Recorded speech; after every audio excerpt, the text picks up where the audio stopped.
Blog Talk Radio. And in those days there were giants in the land, and the sons of the angels of God looked upon the daughters of men and found them fair, and took of them wives, and their sons became of old great men of renown. So they have been mixing with us on a genetic level since the time of Enoch and Ezekiel's will. Here on Earth we're intrigued by the sun, moon, and stars, and imagine there's got to be planets like ours. So conceive of a face on the surface of Mars, so in need of a meaning and purpose we lost. That indeed they believe that these might be our gods, or that maybe with time we'll do right and evolve and eventually reach what they seek and then solve all the problems of man. But they really don't know that they fall in the works of our hands are but just filthy rags. So we travel the lands to dig up our past time elapses, and with it are much of the facts. Some imagine that God came in alien craft. They react in this way, they're so desperate for meaning and purpose, but satanic service, they know that they have evil motives. Am I making you nervous? I'm just scratching the surface. Signs from Ezekiel's wheel, when the skies unfold like scrolls and the breaking of seals. Heed the warning, the message is clear, heed the warning. The time draws near, see the signs from Ezekiel's wheel, when the skies unfold like scrolls and the breaking of seals. Heed the warning, the message is clear, heed the warning. The time draws near. In the blink of an eye, all believers will be raptured. Anyone left receives the mark or the capture. This leader will arise, claim his origins are alien, possessed by Satan on the side of the Nephilim. Profess those who left held us back from evolving, and now that they're gone, we'll solve all of Earth's problems. The worship of any one God will be halted, evolving to gods and ourselves be exalted. They'll play on these lines, and in time they'll devise and arrive at a plan that will help hypnotize all the ones left behind, the spiritually blind. He's stolen their souls, now he's stealing their minds. It's already started, we're seeing the signs. Just study the word, prophecies all aligned. Now chop off the heads of all those who fight at one earth, one world. Aren't you excited? The signs from Ezekiel's wheel, when the skies unfold like scrolls and the breaking of seals. Heed the warning, the message is clear, heed the warning. The time draws near, see the signs from Ezekiel's wheel, when the skies unfold like scrolls and the breaking of seals. Heed the warning, the message is clear, heed the warning. The time draws near. Where will you be in the year 2012? Are they casting a spell they're not ready to tell? It's time to reveal what they tried to keep veiled. Pure evil they hail and they sell it so well. He fell from the heavenly realms where he dwelled, a once beautiful angel that tried to rebel. Expelled from the light into darkness and hell, now a serpent and snake with reptilian scale. He wears a disguise with angelic wings and mimics the truth with a lie so obscene. He always repeats the same thing he told Eve, that you'll be supreme, a king or a queen, that you can evolve to an enlightened being, a god of your own that can do anything. He feeds on our souls with this fraudulent scheme in so many ways, but it's all just the same. See the signs from Ezekiel's wheel, when the skies unfold like scrolls and the breaking of seals. Heed the warning, the message is clear, heed the warning. The time draws near, see the signs from Ezekiel's wheel, when the skies unfold like scrolls and the breaking of seals. Heed the warning, the message is clear, heed the warning. The time draws near. Why hide yourself with, creating UFO crafts and things like that? Why that deception if that's indeed what's going on? The creatures figured out that there was one way that they could frighten mankind, and that is to present themselves as technologically superior beings from physical UFOs. Why would they want to abduct human beings? UFO abduction might not be caused by physical occupants, but from creatures living in perhaps what we would call another dimension. Posing as occupants.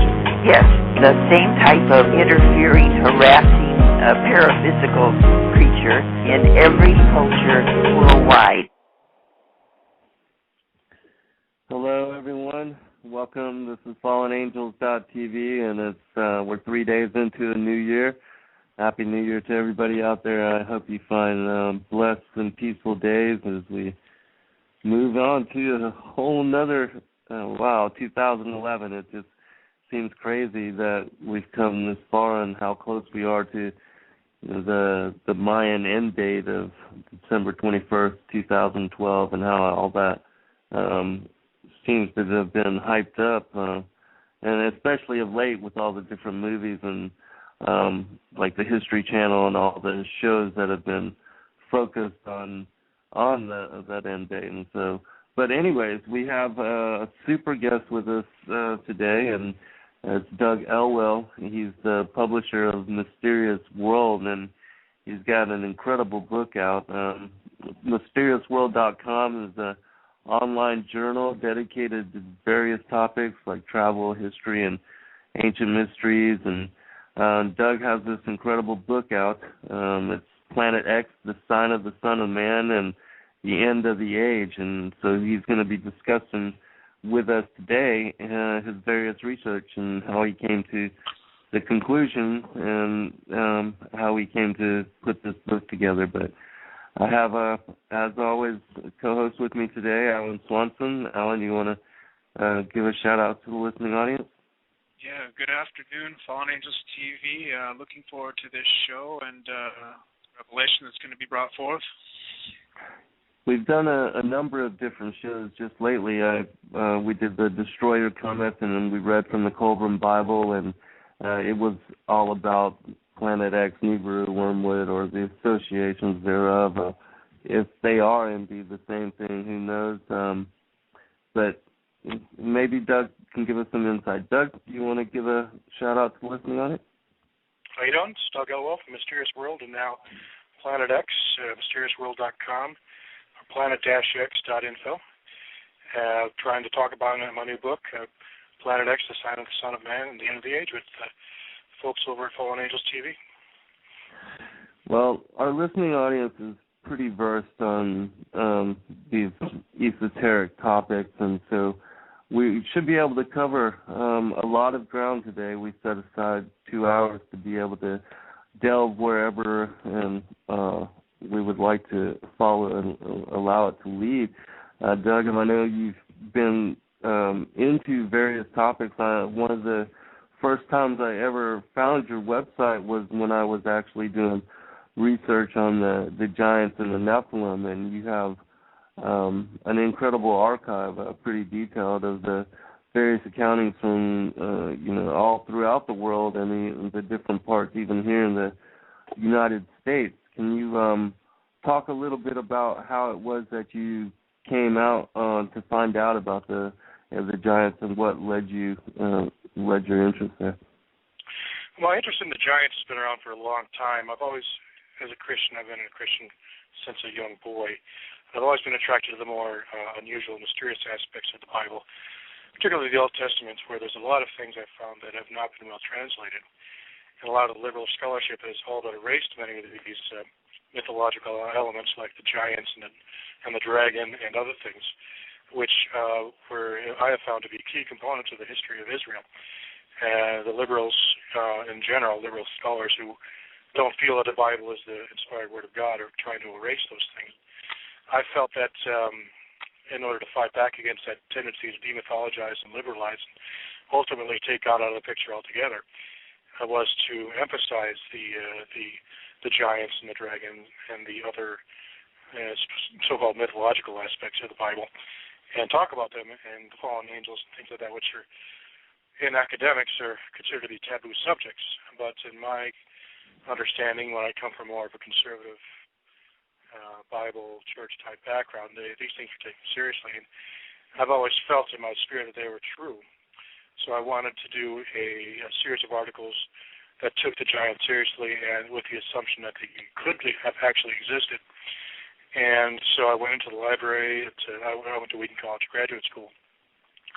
And some years after I graduated, I decided to go back and start doing some more research so I keep my research skills in tune. So I did some research in Wheaton College Library and some other books by folks like Steve Quayle and others who have done an excellent job of doing research on giants. But I felt that even more could be done and take more of an academic approach to it and see, is there anything behind this? Is it really true? Were there actually giants in the earth in ancient times? So I wrote a series of articles based on a large amount of information I found, both in old articles, academic articles, books, various references, and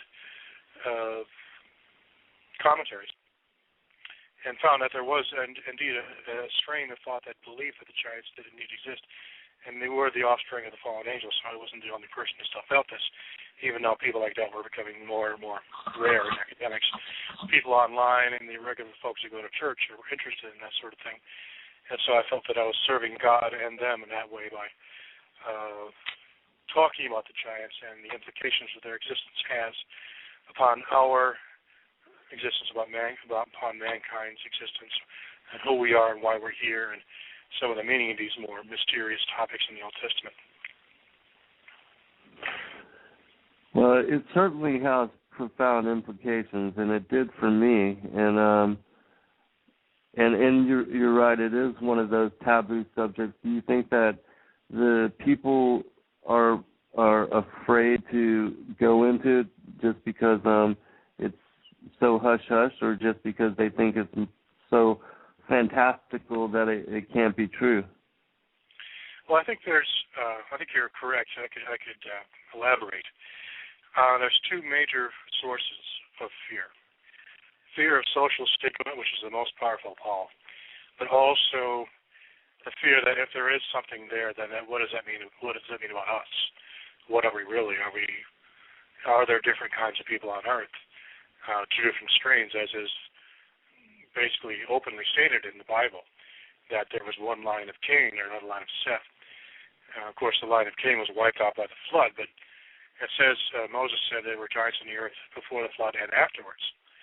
So the implications of that is it also has to do with racism. I mean, not necessarily black versus white, but racism in the sense that there might be actually different races on the earth that have intermingled. And what implications does that have?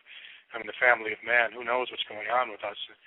Are there, for example, even in your own family, two different strains of people, maybe some giant, maybe not. And that the implications that has could be tremendously destructive socially. So that's a major taboo subject as well. So there's the social aspect you mentioned, and also the racist aspect. What does this mean? If I talk about the giants, is that something the Nazis would talk about? That's also a social stigma. So you have to be very careful about this and treat it very delicately. I found that I managed to do that in my giants articles. And you can see those at mysteriousworld.com in the archives section. That's a series called Giants in the Earth.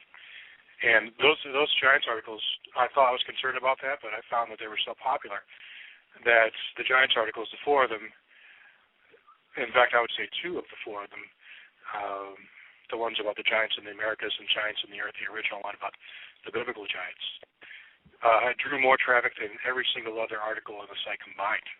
Wow.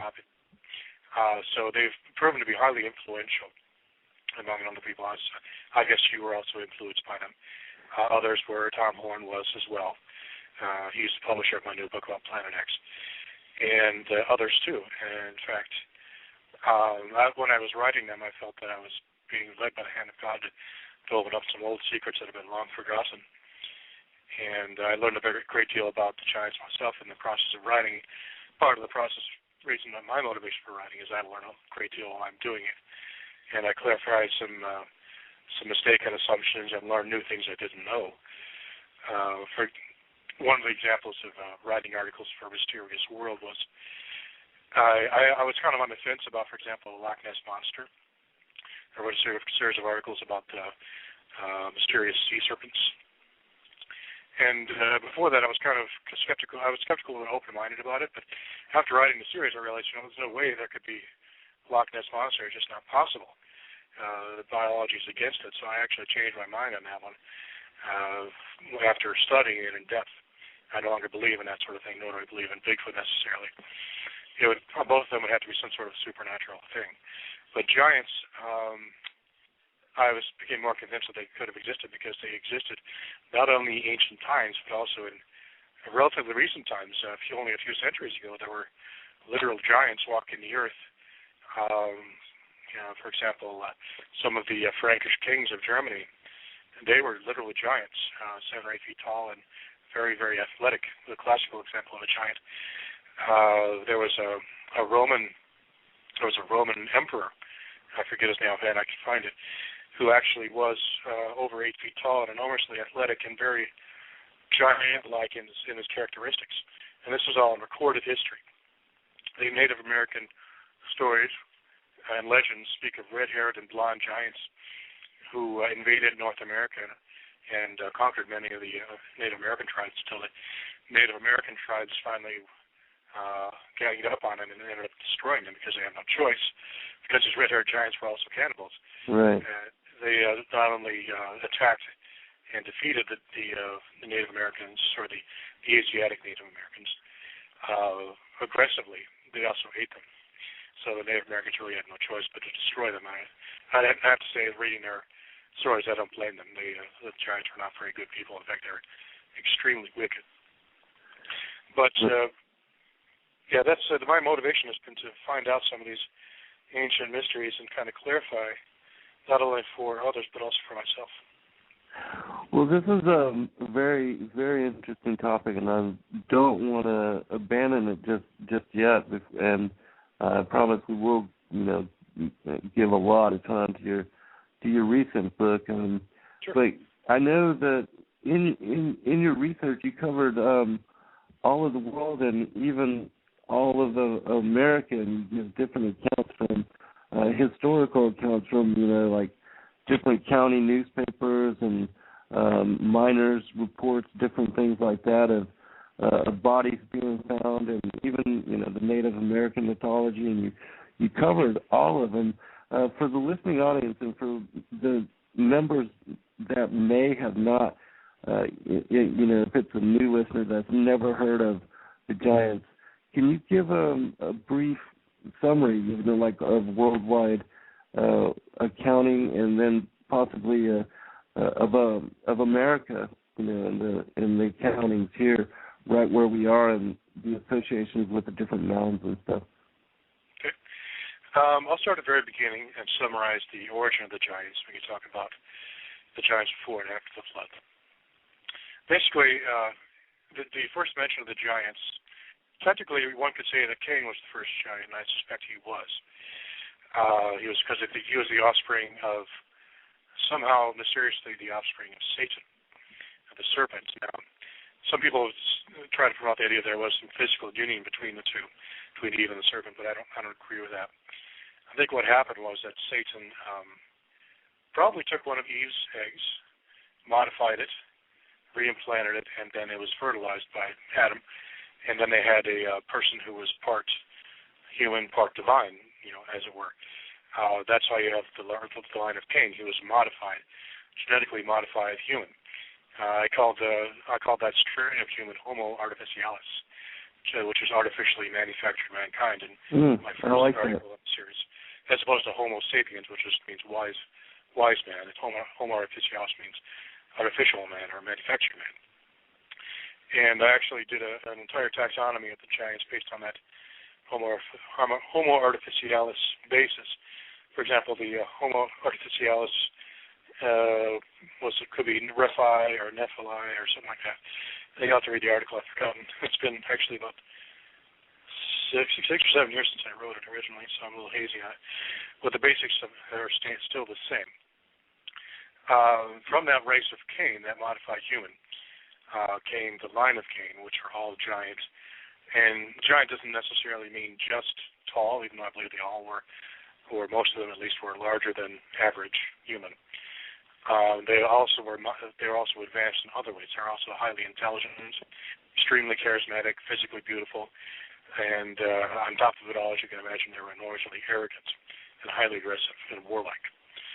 And as a result, as I go through my article, they systematically outproduced, outbred, and warred against the descendants of Seth until there were very few descendants of Seth left that were of pure lineage. This is described in Genesis 6, where the Nephilim came down in larger numbers, and began propagating with mankind, or actually modifying them genetically, probably in a laboratory-type environment, which is my belief. Like we have with the aliens now, today, which I believe are also the same situation. Right. But in the stories you hear about aliens abducting people and taking their eggs and seed and creating test tube babies, I believe that's basically the same thing again. But in the ancient times, I believe this is what happened. They came down and started modifying mankind to be enhanced in various ways, taller, stronger, smarter. And so they spread their seed this way and corrupted mankind. And as a result, though, mankind was taller, stronger, smarter, faster, and everything else, they were also highly destructive. So even though they were quote-unquote superior to others, as a matter of fact, I think they're actually inferior because they did not work well in the environment they were in. They had a tendency to overpopulate and over-consume everything in a certain area. They wouldn't replace what they had put in, or they didn't live in that environment well. They would strip the earth of all vegetation, useful vegetation, all the animals, everything, and then they'd move on to another place. And if when they ran out of food, they began to eat other humans. And that's when things really got bad. And so when God saw on the earth that all things were evil continually, the giants had spread everywhere. They had not only corrupted almost all the seed, pure seed of the line of Seth, or killed them, or eaten them. They were now beginning to experiment with plant and animal life, creating genetically modified plants and animals. And as a result, there was nothing, or very little of the original creation left that was genetically pure. And so God decided to take Noah and his sons and their wives. And Noah was said to be pure in his generations, which literally meant he was a pure descendant of Seth, untainted. And so was assumedly his wife. And he put them and a collection of other genetically untainted and unmodified animals, and probably plants, on the ark. And that was saved. And the rest of it, all the genetically modified people, plants, and animals, were all wiped out. And then so they got a fresh start in the world after the flood, where the untainted animals and humans were allowed to reproduce and recreate the world as it was meant to be without the giants. But then again, the Nephilim came down not only before the flood, but also afterwards, and began breeding with mankind again, this time focusing on the descendants of Japheth. Japheth being the son of one of the three sons of Noah, Shem, Ham, and Japheth. Japheth actually represented the northern peoples. From him came the Caucasians. And the giants forever after were the Caucasian race. The Germans, for example, probably sprang from Japheth's first son, Gomer, which came known as the Gomerians, and later referred to it as the Cimmerians by the Greeks. And in time became the Gomerians, or Germans, or what we know as Germans. So the Germans are descendants of Gomer. And the Scythians came from Magog, which was the second son of Japheth. And they lived in Central Asia and became known as the Scythians. And their descendants include the Russians, the Irish, some of the Italians, and various other peoples. And both of these giant races invaded Canaan and became known as the giants of Canaan. They invaded that region. And to this day, you can see some of the remnants. Rujim Hiri, which is known as the giant circle on the top of Mount Bashan in northern Israel, on the border of Syria and Israel.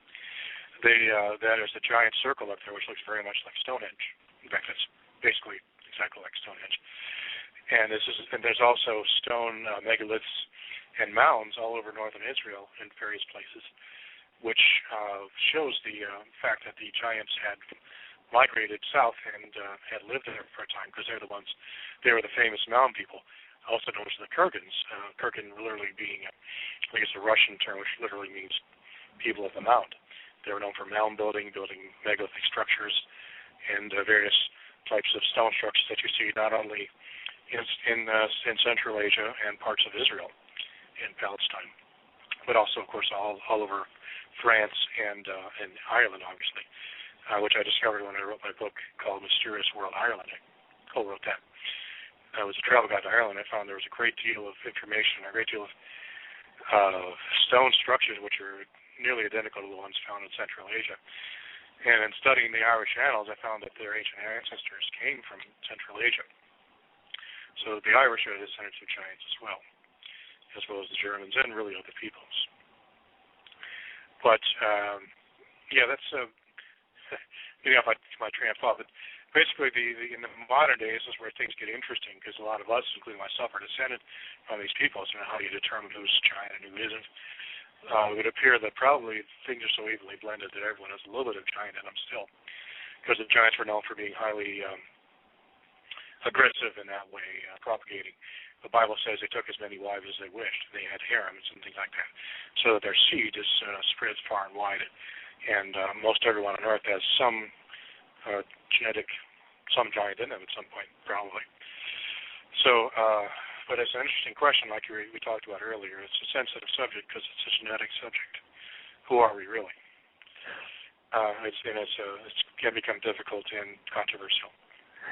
Well, that was truly fascinating, and that's an incredible explanation. I like the way that you break that down with artificialities and Homo artificialities, and the way that, that's really amazing the way you followed all the lines and the genealogies. Can you, and I'll get Alan to comment here right after this, but can you talk a little bit about how the giants ended up in America, and just talk about their association to the mounds, or what are in the mounds, as has been reported?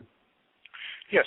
As I mentioned earlier, that the giants were also known, at least some of the tribes were known as the Kurgans, that is, the people of the mounds. If you've ever seen the movie Highlander, the Kurgan, that is a classic example of a giant. There's a guy actually called the Kurgan in that movie, and I actually have a picture of him in one of the articles, The Giants of the Americas. And the Kurgans were known for their mound building, and they built mounds wherever they went, including the Americas. So those, the Kurgans and other related giant peoples, Vikings, Germanic types. And there was actually quite a few different subgroups. You know, the Germanic giants were considered to be the most powerful and fearsome of all the giants. That is, the German giants.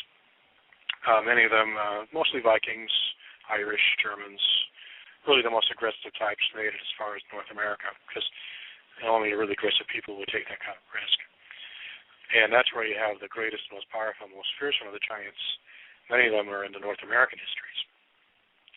And early explorers who came to America, particularly the people who first populated the Ohio Valley, found it literally covered, in some areas covered with thousands of mounds, burial mounds and other types of mounds. And most of them were plowed up for farmland, because the farmland was superb in this region, in the Midwest, in the eastern Midwest. But some of them actually found giant skeletons, some of them in copper armor. And these have since been spirited away by the Smithsonian, who, in their great zeal to propagate knowledge, did their best to hide as much of it as possible, particularly that which disagreed with the isolationist paradigm, which said that Native Americans, Asiatic Americans, even though I agree they were the first ones here, they think that they were the only ones who ever made it here, and the histories of the Native Americans themselves say that's not true, because they have descriptions of Caucasians, giant peoples, and otherwise in North America, living alongside them and warring with them or living in peace with them, depending. But they were definitely here. Caucasians have been in North America off and on almost since the beginning of human history. But the mound people are almost certainly giants. And one of the giant tribes is called the Runanwatunka, I think it was called. And they were known to be, they were described as being kind of silly, because they had a silly form of warfare, because what they would do was even though they're physically stronger and taller than others, they could easily overwhelm them. In order to gain maximum advantage over their enemies, they would pretend to be their friends, gain their confidence, and then once they've relaxed and they have their back turned, then they would attack and kill them and probably eat them. Then once that started happening, the word went around that these giants were not only not reliable, they were actually extremely diabolical. They ended up being wiped out by wave after wave of Asiatic, regular Homo sapiens peoples. and so the giants of North America were gradually wiped out. And also, I don't know if you ever watched Ancient Aliens, that show. There was a bit on there with David Hatcher Childress. It talks about the famous Lovelock Cave incident in California, where the local Native Americans, for the same reason as the ones in central Ohio, decided to wipe out a group of red-haired giants who had been living in that region and committing various outrages, including cannibalism and related things. And so they ended up driving into a cave, now known as Lovelock Cave, setting a fire at the entrance so they couldn't escape, and smoked them out and killed them all with the smoke and lack of oxygen. And these giants were actually found some years later. David Hatcher Childress actually found a giant's skull, which was of that of a person between 7 and 8 feet tall. And so the giant stories of the Native Americans were true. We actually have found giants in the story. Giants are real. I did actually see that episode, and it was really interesting to me that he was able to go back to an actual college and a storage shed somewhere or a storeroom somewhere, and they, for them to actually bring out and reveal to us a skull after it's, because this is such a taboo topic and so hush-hush, and they're extremely careful to eradicate, any of this information that disagrees with Darwinism and that whole evolutionary thing that they've got perpetuated on the minds of people. But would you want to comment on that? And then, Alan, I'll get you to give a question. Yeah, you make a very good point. There's so many, things in the way between us and the truth. There's not only the racism aspect, there's the political correctness, and then we're fighting against the scientific community, which has decided against all evidence to the contrary that evolution is a fact. There's no such thing as people visiting the Americas before Columbus. And it's just lunacy. I'm on the verge of dismissing this academic community, the scientific community, as legitimate because they're not acting like scientists. They're acting like priests, propagating a religion of humanism. And it's just, if you're capable of ignoring the facts, then you should not be in that business at all. You have no business being called a scientist. We have to take all the data, not just the stuff that we like. And I'm capable. Some of my beliefs in the Bible have changed based on scientific facts, not the core belief in Jesus and salvation, but in terms of the creation and that sort of thing. Because you can't argue with facts. Right. So we have to be factual. Us, particularly, since we're working in the fringe areas of science and speculation, we have to be particularly careful to stick to the facts. I agree with you. Alan, do you have a question or comment here? Yeah, I would just like to ask you as to the current presence of Nephilim hybrids on the Earth, not just a disseminated effect of the gene pool from history, but a possible intentionally generated Nephilim hybrid that may be walking the Earth today, and as well as what role you see the giants playing in prophecy or the future of the Earth. Yeah, I think my theory is that with the advent of, really for about a better part of a century, the advent of the UFO phenomenon and things, I think the giants are on the Earth again. I believe the UFOs are the Nephilim. There's no doubt in my mind that it's not just a theory.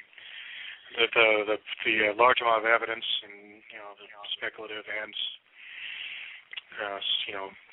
people talking about their experiences, I don't think it all could be a hoax. And the fact that it fits in so perfectly with the Bible, the literal translation of the Bible, by the way, of these divine or semi-divine beings coming down from heaven to earth and mixing with mankind and creating genetically modified people. And the fact that it happens during critical periods in mankind's history, and Jesus himself said, as it was in the time of Noah, so it will be at the time of the coming of the Son of Man, then you're going to find the same things at the time of the coming of the Son of Man, assuming he's coming soon. I think he is. You're going to find the same things now as you did back in the time of the days of Noah. You had that happening in the days of Noah. Therefore, you're going to find it in these times as well. And since the UFO phenomenon fits that perfectly, therefore, if you're capable of hearing it, that must be the answer. So there's no doubt in my mind, based on my faith and my understanding about what apparently is happening with UFOs, that we probably have had a substantial amount of people, various groups, mostly Caucasian actually, being systematically modified so as to create a culture, a situation where the fallen angels can come down from heaven to earth and rule over those people, us essentially, I suppose, as well, everyone, in a way that is very easily managed, as opposed to, say, 100 years ago where such an event would cause chaos. Now we're practically expecting it to happen. Some people want it to happen. So they've been systematically not only modifying us genetically, others. I don't believe Christians can be modified. Born again Christians can be. I think they're protected. But others who have not have sold out to the devil or just given up on God or whatever, they have, like their fathers have fallen away, have become prey to these demons, and these demons have been able to modify them because they are no longer protected by God. And as a result, I think this systematically, this culture and, kind of licentious culture and, kind of anything goes thing is kind of a byproduct of this modified human. It no longer seems to have a moral compass. So I think part of God, the morality, the lack of morality is due to this modification. Not only does it cause physical modifications, it also kind of twists their moral sense that God, I believe, put into us innately. That has been eliminated or twisted around so badly it's hardly there anymore. So, yeah, I would agree with your thesis that in these latter days that there are genetic modifications and they are linked to the UFO phenomenon. Do you also see that as part of the great deception that has been warned about? And also as this phenomena being associated to the Antichrist and the release of Apollyon and Abaddon? Those are a couple of interesting and good questions, and key questions we need as Christians to consider carefully. The first question, the Great Deception. The Great Deception probably has to do with the Antichrist appearing as God, as Christ. As it says that in the Bible, actually, so that's kind of a no-brainer. But I think it does have to do with the alien gospel and the you should be as God kind of approach, where he'll be like Jesus, but he will say you don't have to follow one way. You can go your own way and do your own thing, do it your way. But I also think the major component of the deception will be a technological ability to advance human life far longer than it is now, and also to enhance the quality of life in a sinful way to those who take this mark. I've speculated on the mark and the related technology to much of the chagrin of some hosts I've talked to about, but you guys seem to be pretty hip, so I'm going to go ahead and tell you what I'm thinking. I believe that the mark of the beast will probably be the typical computer chip most people talk about. But the real difficult part of the mark of the beast will be a nanotechnological network that will be placed inside the body, much like or possibly exactly like Morgellons. And that network will hook up that chip so that it will actually allow centralized control of the human body. Those who take the mark, they could actually be controlled or at least heavily influenced by this central network, which would allow not only communication between the chip and, say, a satellite or other radio communication, but also allow people to be controlled to some extent. I think that's part of it. They get benefits from that, but they also lose basically their free will.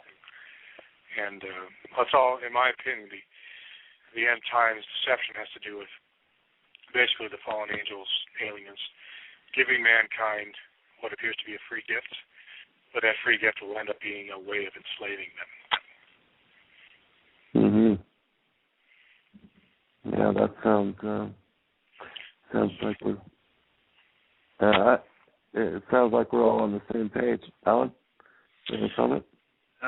Cutting edge comment. I've heard that come to the forefront a few times in the last few months from different speakers on the subject. That was just well worded. And if anyone doesn't know what Morgellons is, you just want to Google Morgellons exposed. I believe this to be a a large ramification of an off-world type of genetically modified robotic technology that will definitely affect the world in the near future, and it's just starting to break out right now. And I was wondering if you could comment on any superhuman capacities or capabilities of the Nephilim, since they're of a transdimensional or angelic genetic mixture.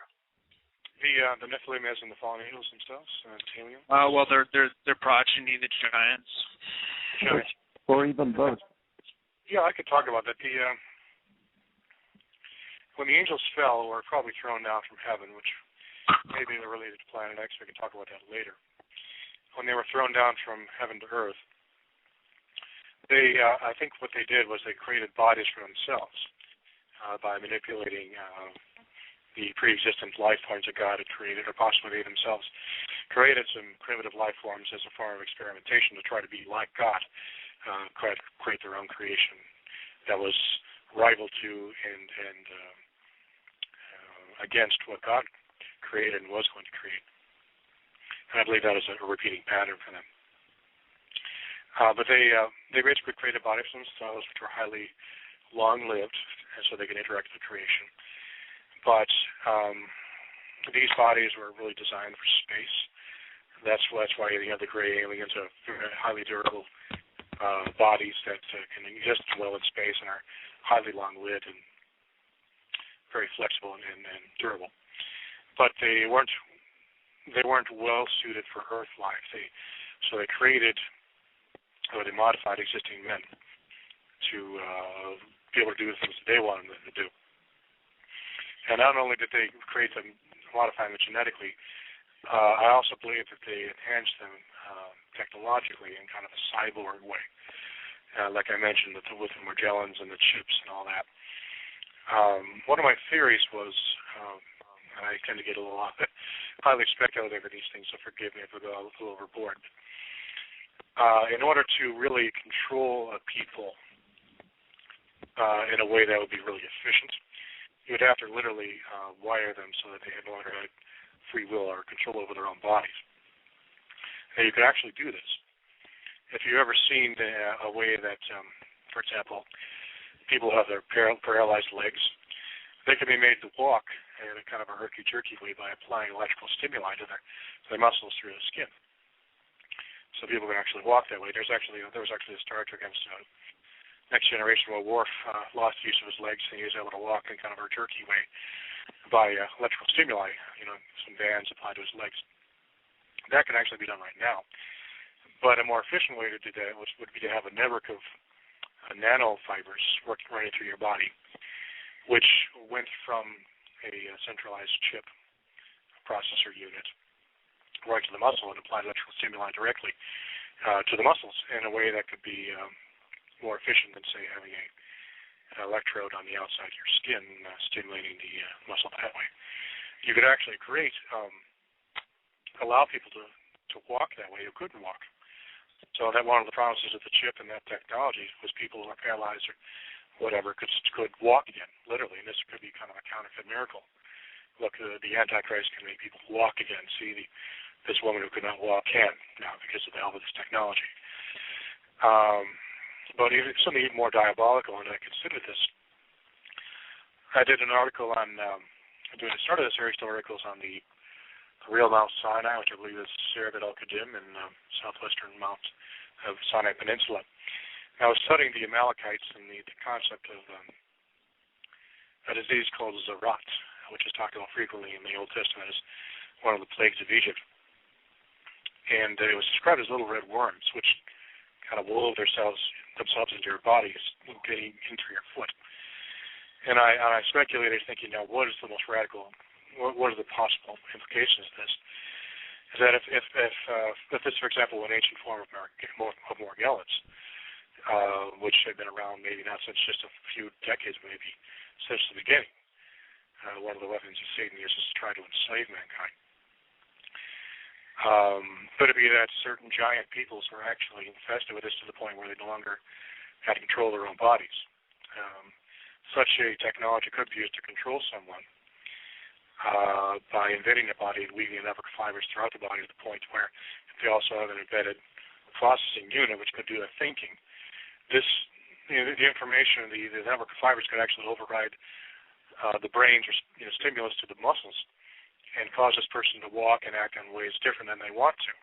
So you could literally have a cyborg human being whose muscles are stimulated in various ways to walk or to swing a sword or whatever.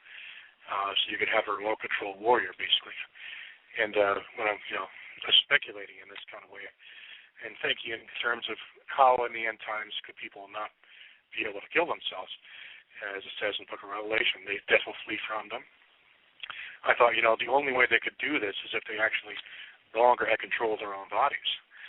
It's pretty radical stuff when you think about it, but this is technically feasible right now. I mean, with nanotechnology, we could do embedded chips and advances in science. This is feasible right now. We could do this. But if it were done in more of a diabolical way, you could enslave the human race in such a way. And I believe this is what Satan will do.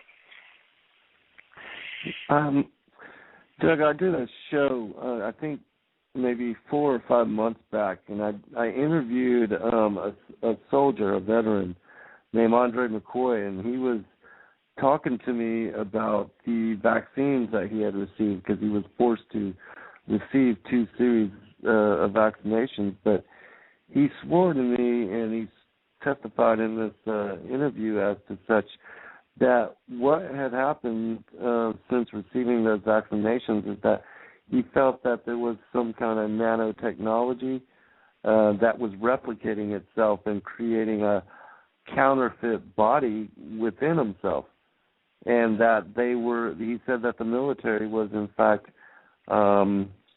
doing research with this kind of thing right now, and that they were using our soldiers as guinea pigs for that sort of thing already.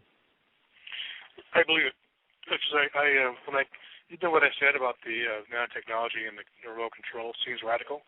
It's actually very feasible and desirable from the point of view of a military person, because that way persons so controlled could not run away in battle. They would be forced to do whatever they were told to do.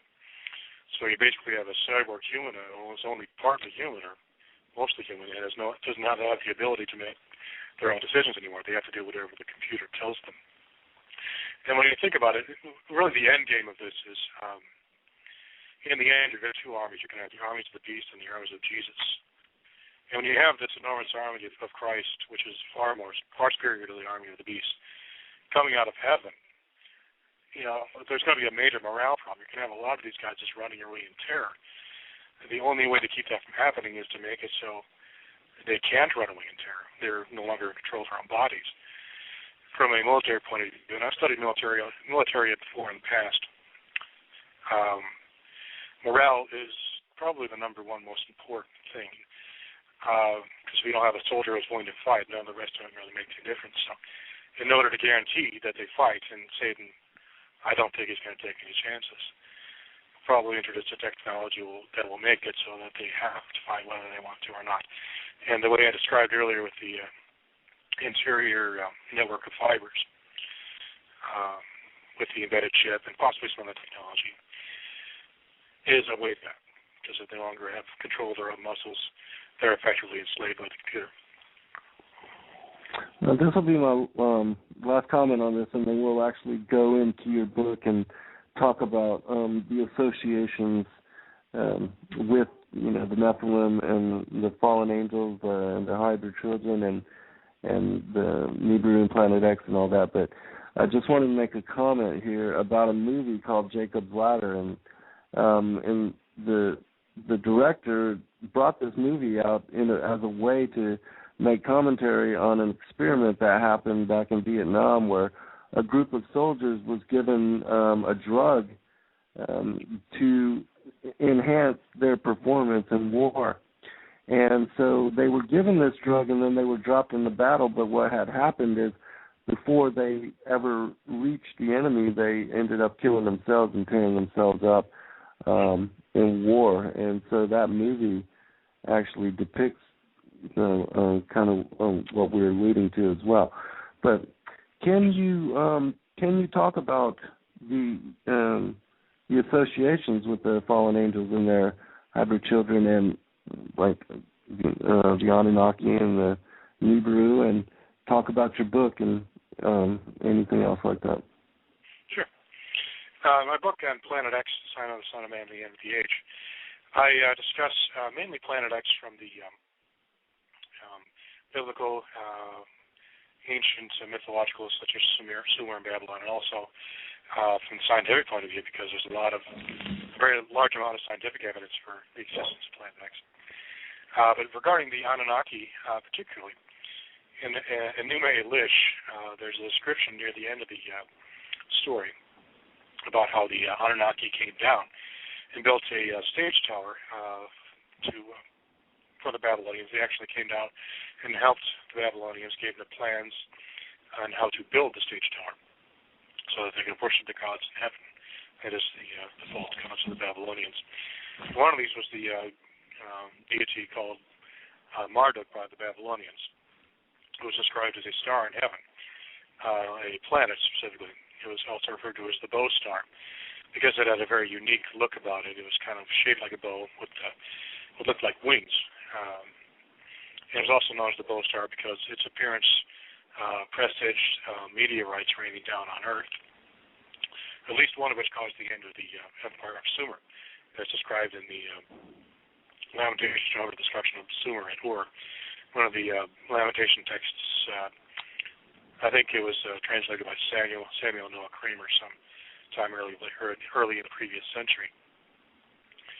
And basically, Planet X appears to be the same object, the theoretical object, the same object that the Babylonians worship as Marduk, and the Sumerians, their predecessors. The Babylonians, when they conquered the remnants of the Empire of Sumer after the destruction from the meteorite that struck, they took on the old creation epic from the Sumerians and replaced the chief god of the pantheon, the creator god in the story, with which was Enlil in the Sumerian version, with Marduk, the chief god of Babylon. So there's belief that the creation story, also known as the Nume-Elish, is actually a very ancient story, which basically stays the same, except for the chief god in the story, the hero of the story, changes depending on who is currently ruling Mesopotamia. If it's, for example, the Assyrians, it became Ashur. When the Persians conquered Babylon, the hero of the story became Ahura Mazda. But before Marduk,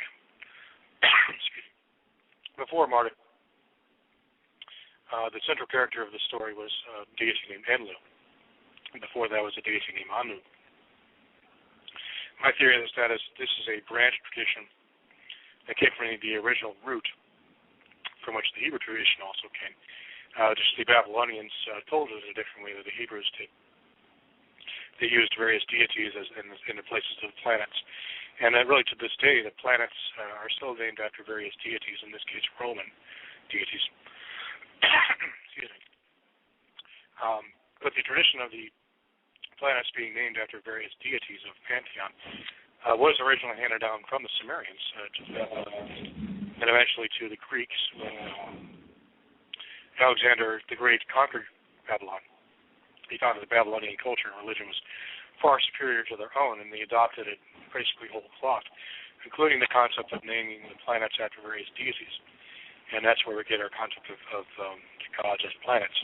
It had always been true in the ancient Near East. But Planet X was known by the ancients as, by the Sumerians as either Anu or Enlil, depending on what part of ancient Sumer you're talking about. Anu is the oldest of the Sumerian deities to fulfill that role as the creator of heaven and earth, followed by Enlil, and later Marduk, the Babylonians. But basically, the Babylonians and the Sumerians also had a scientific name. There was a scientific name for the planet and also a deity name. And their scientific name was Nibiru, which means the planet that crosses, or the planet of the crossing. So-called because it crossed over the orbits of the other god planets that they worshipped in their pantheon. It had an unusual orbit. And if you're going to take them seriously, the Enuma-Elish, as a serious, true story about this astronomical enactment, it actually works very well to describe a planet that crossed into our solar system in a highly elongated elliptical orbit, crossing over the other orbits and coming into conflict with Earth. Now, the Anunnaki were believed to have come down from this planet, from heaven to Earth, thus the term those who came down from heaven to Earth. And heaven, in this sense, appears to be planet X, and I suspect it's also that way in the Bible.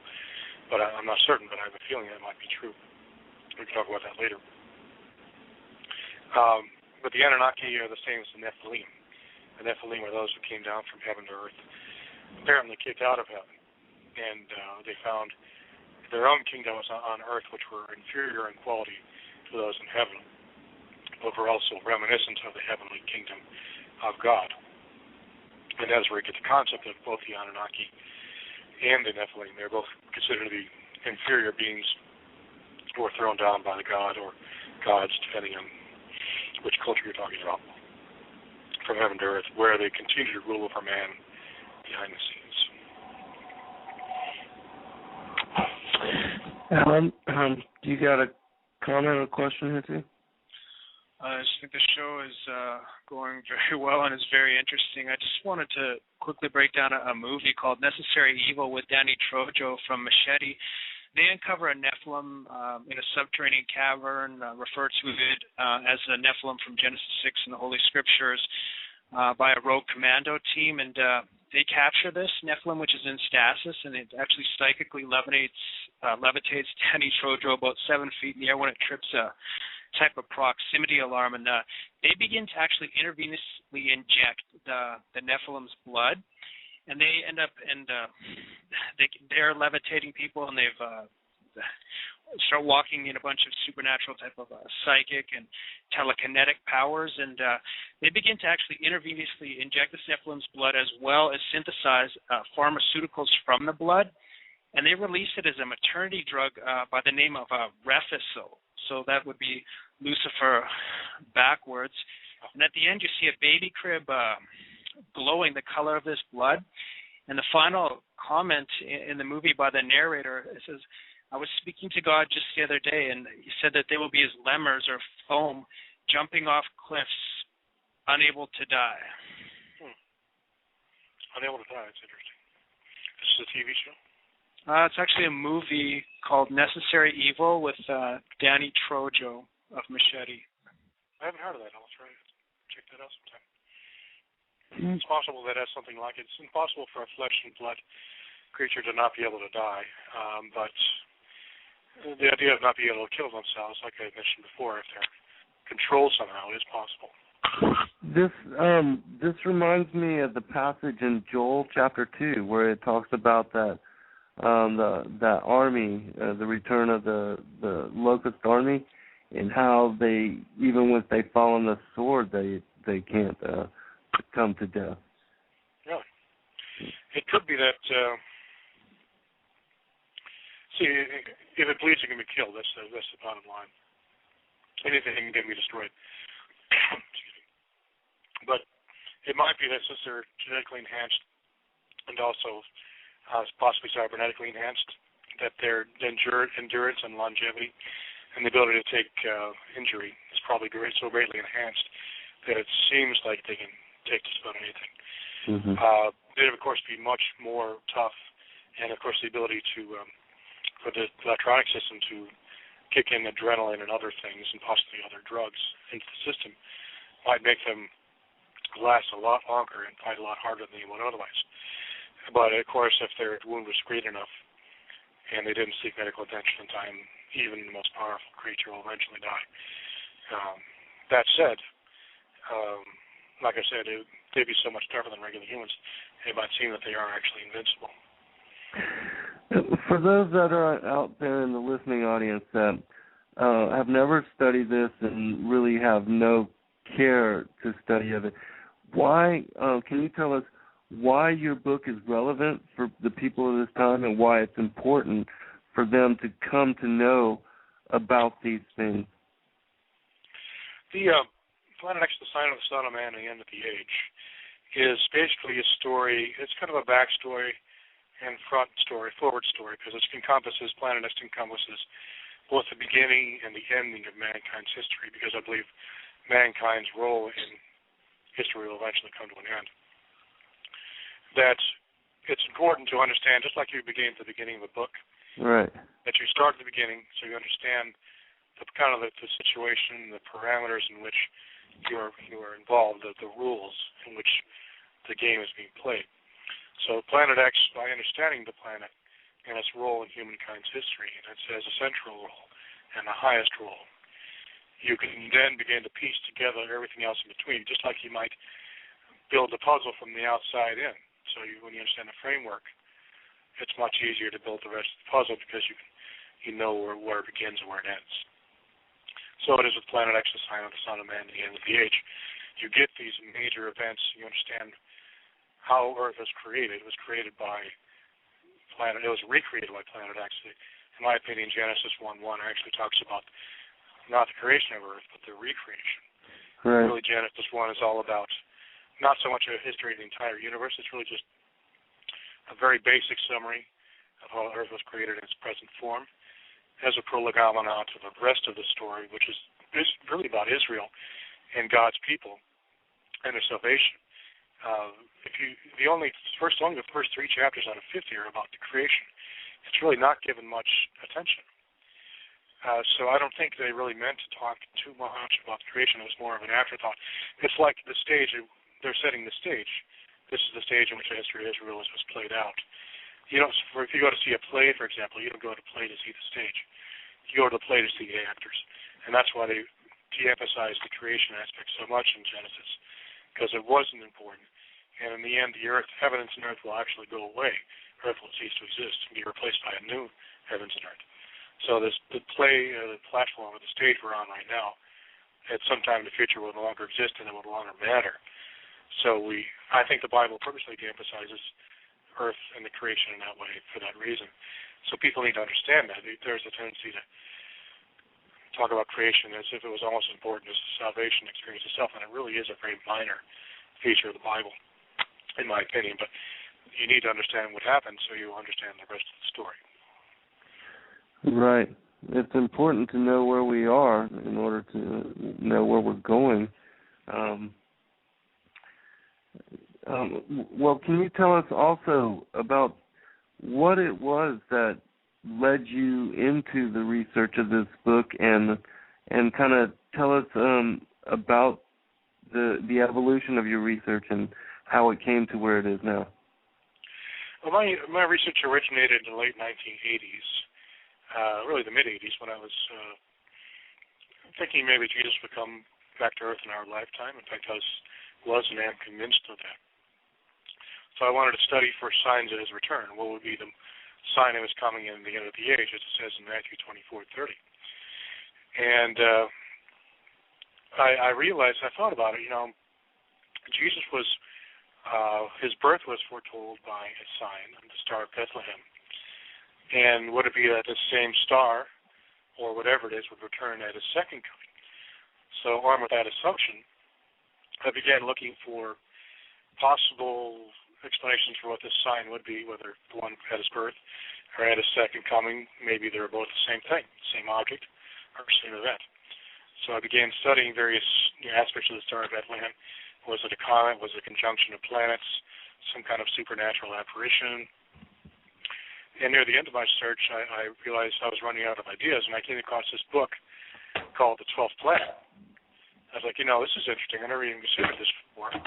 And it wasn't written by a Christian. He talked about the ancient Sumer, and also talked about how this planet appeared in the Bible and all sorts of things. This was, of course, the famous 12th Planet book written by Nachash. So I realized, this is a possibility that there is another planet in our solar system. Might account for this heavenly sign, which I believe will mark both his first coming and his second coming. And in order for it to be the same sign, it would have to be a planet, because only a planet would return. Stars are more or less fixed. Comets are pretty frequent, so they're not really very special. Conjunctions of planets are also fairly frequent, and not really all that bright. The conjunctions of Jupiter and Saturn really isn't that bright. And the last time it happened, it only lasted for a few days, and it wasn't really a lot special. But the appearance, as described in the Sumerian texts of Nibiru, of Marduk, was glorious. And it would have fit perfectly the description of the Star of Bethlehem, particularly since the Magi were the inheritors of what I call the ancient creation tradition. They're the ones who inherited the writings of the Babylonians when the Persians conquered the Babylonians. As you read in the book of Daniel, not only were the writings of the wise men of Babylon co-opted and actually literally physically taken from Babylon, the wise men themselves, including Daniel, were physically taken from Babylon to Persia to serve the Persian emperor. So they would have been fully aware of Marduk and Nibiru, and they would have understood this to be a planet that comes around every once in a while, marking great events in human history. So when the time came, and the fullness of time for Jesus to be born, the Magi immediately realized, both from their own writings and the writings of the Jewish exiles in Babylon at the time, and of course Daniel, who was the head of the wise men, incredibly heavily influential. They realized that the Messiah would probably be of a descendant of Judah, and born, or at the time, at the reappearance of the star, which was actually a planet X, which I believe. And when this planet appeared in heaven again, this was the time when God would actually physically appear on earth again. Because he actually, 2,000 years previously, he'd actually appeared on earth and physically appeared to Abraham. 1,000 years later, King David was born, a major milestone in Israel's history. In fact, Jesus himself was called the Son of David frequently. And then, of course, Jesus was born another 1,000 years later. And so I deduced from this sort of 1,000-year cycle that the statement in the book, in the New Testament, that the day of the Lord is 1,000 years, and 1,000 years is like one day, literally referred to the orbit of planet X being 1,000 years long. And this was corroborated by the scientific estimates of various astronomers who have been looking into the planet X phenomenon, that their estimates of the orbital period averaged around 1,000 years for planet X. So this fit perfectly, not only with the Bible, but also with mainstream astronomy. I realized then I really had something. And so I wrote the majority of the book. I started an independent study in my grad school, Wheaton College grad school, on the Magi and the Star of Bethlehem, and hypothesized it was planet X. And this formed the seed of a book I wrote. So the book I just published was actually mostly written by 1995. But I realized that the time wasn't yet ripe for it to be published. The market just wasn't there for it yet. But now with the whole Nibiru thing, and Marshall Masters promoting the idea and others, and it's gotten much more mainstream. And I believed now, in 2010, it was the right time to go, particularly since if we're going to have the beginning of the end times in 2012, which looks pretty likely, now it's time to get the information out so it can be out and circulated in case the system fails and the publishing system goes down, which is possible. Right. So I wanted to get that information out in the circulation before that happened. And I also managed to get it out I wanted to get it out, finished by October 10th, 2010, because it was 10-10-10. Because it's, 10th planet, that sort of thing. Mm-hmm. Ironically, and kind of weirdly, I realized a few weeks later that Dr. Sisson apparently died the very weekend I finished my book. Oh. Wow. That was totally weird. I was like, odd. Because he died on October 9, I finished on October 10. Mm-hmm. The great mind is gone now. It's picking up his mantle here. Do you hear that, people? Okay. So anyway, since I decided that now is the right time to do it, I've been holding back on the book for a long time. I did Mysterious World for a long time to kind of improve my research and writing, and talk. We've got some different topics like the giants and things, and try to let my writing style mature to the point where I could actually finish the book at a level of quality I thought was acceptable. And so the end version you see now, or will see now once it starts shipping, I don't know if you guys actually have a copy. I'll send you one if you don't. It's much better than it would have been. Much more mature writing and much more interesting. Well, actually, yeah, we'll have to, we'll exchange. I'll send you a copy of my fourth one. I wanted to also ask you, because you said you had listened to show that we did on the destroyer comet. And so I wanted to get you to just comment on the show that we did and about the red dust and its possible relevance, and anything else that you thought was fascinating or of interest within that show. I found the whole thing quite interesting. If that Colburn Bible is indeed accurate, and it sounds like it might be, that we have a very unique and valuable resource to help us understand exactly what Planet X is all about. Assuming that's Planet X and not just a large comet, which sounded to be like it was more like a planet-sized object or a very large comet. But along those lines, Planet X, I found in my research, is actually essentially, in appearance, a giant comet. Comets, most people don't understand this, but they're actually very dark in color. They're called black bodies, which means they're actually literally darker than coal. Comets, for most of their orbit, have an albedo of less than or equal to 4%, which means only 4% of the light transmitted that hits them is transmitted back, so they're impossible to view with normal space optical telescopes until, of course, they come close enough to the Earth and the process of sublimation starts occurring, at which time the comet's tail forms, which is basically, sublimation is basically when the solar wind heats up deposits of water or carbon dioxide or other gases and solids on the surface of the comet, and it sublimates directly, goes right from solid to gaseous form, or very rapidly from solid to gaseous form. And sublimation is basically the melting of ice, so it goes right into vapor form immediately. And that vapor streams up behind the comet and forms the tail, which makes it visible, otherwise it's invisible. Planet X, I believe, is essentially the same thing, except on a planet-sized scale. It's impossible to see because it is blacker than coal, and only becomes visible when it comes close enough to the sun for its coma to form. This is why Jesus says, "Behold, I come like a thief in the night."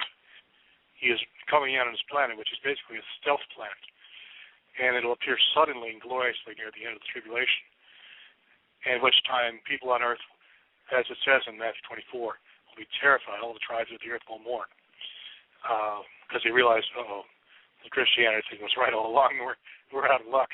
And Jesus will return, of course, to take his own and wipe out all those who didn't agree with him, who sought to make war against him, which will be basically the armies of the Antichrist, which we discussed earlier. But the description, specifically the red dust and the near flyby of Planet X, if it does do a near flyby, it should probably will in the end times. Probably this red dust is basically this black material that's covering it, which will, even though it looks black, it'll probably turn red as it comes closer to the sun. It says in the Sumerian texts that Nibiru will actually become blood red as it approaches, comes close to the earth. I believe this is probably the pulverized remains of the animal and plant life that was on the primordial earth before it was struck by one of Planet X's satellites. Now, what would happen in that scenario is everything on Earth's surface would be flash-fried, pulverized, and powdered and thrown up into space. And so basically you have this massive amount of organic and animal material that's been reduced to its constituent elements, thrown into space, and it'll basically cover everything that it comes in contact with.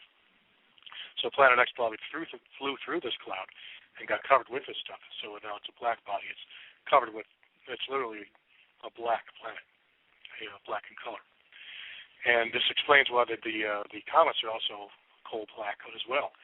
They also flew through this material, this cloud of material that was thrown up into space by what is called by the scientific community, the mainstream scientific community, as the giant impact. Because I'll diverge a little bit here. The scientists now have believed for the better part of 30 years that the moon was created by a giant impact, by an impactor that struck Earth, that was roughly the size of Mars, that struck Earth, and embedded itself inside of Earth, where it remains to stay. And much of the mantle of Earth was jetted out into space, cooled and solidified, and went into orbit around Earth and became our moon. But a lot of the other material became what we know as the comets and the asteroid belt. And then, of course, Earth has moved to its current orbit from its original orbit in the asteroid belt per Sitchin's hypothesis, which I agree with.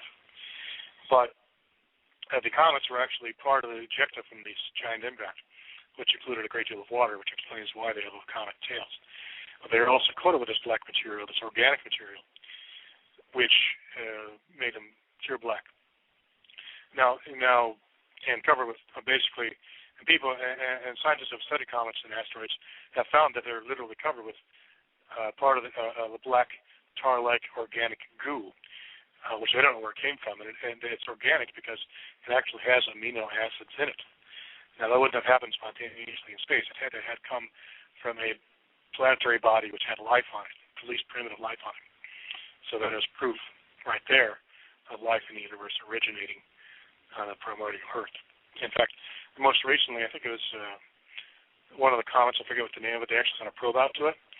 They were thinking, this will give us an insight into the Oort cloud that they believe orbits outside of the solar system. When they got the samples back to Earth, they found that the comet actually originated from the inner solar system. In other words, Sitchin's hypothesis was right. The comets originated from Earth, the giant impact, and that's my theory as well. But to get back to your question regarding the red dust, if the destroyer is not actually Planet X, even if it isn't Planet X, if it's just a large comet, it's probably for the same reason. The red dust is probably this pulverized organic powder from the primordial Earth that was destroyed, raining back down on Earth through the atmosphere. And basically, this would, if it's red dust, it would take the form of red rain. This is why you have in the end-times description of blood, fire, and pillars of smoke, it says literally blood will rain from heavens. And that's what this stuff is. It's pulverized remnants of ancient animal matter condensing into the atmosphere and forming red rain. Literally blood. It literally is raining blood. And this happened actually during the Exodus period as well, indicating possibly there was one or more comets active during that period as well, moving through the atmosphere and dumping their payloads over Egypt. It would also explain the rain of rocks and sort of thing, not only on Egypt but also during the conquest period of Israel and Joshua were conquering the giants. And many of the giant clans were destroyed by rocks falling from heaven, as described in the book of Joshua. But also, this will also happen when Planet X passes near, because Planet X is also go with the same organic material. So the description of this red dust falling off of the destroyer fits very well with that paradigm I'm promoting, that the comets and the asteroids and Planet X itself is coated with this stuff. And whenever they come close enough to dump it into Earth's atmosphere, you get these rainfalls of this toxic red rain, which kills off animal and plant life.